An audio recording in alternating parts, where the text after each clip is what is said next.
Yun no, ako nga pala si Kuya Corndog. Para sa video natin ngayon, ipapakita ko sa inyo kung paano ko niluluto ang potato corndog. Ipapakita ko sa inyo kung paano ang diskarte ko. Uumpisahan natin sa pagtamang pag-coat, huwag masyadong makapal, sakto lang. Tapos, papagulungin natin sa hinihiwa-hiwang french fries at sa breadcrumbs para hindi malaglag. Tapos, ididiretso agad natin sa mantika. Dapat pala pagkatapos natin pagulungin, ilalaglag natin agad sa mantika.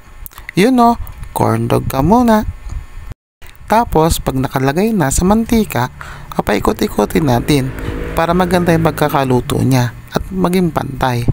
Tapos, pag golden brown na, hanguin na natin at patuluin na ang mantika. Tapos, ready to serve na. Yun o, paano ba yan? Hanggang dito na lang muna. Paalam!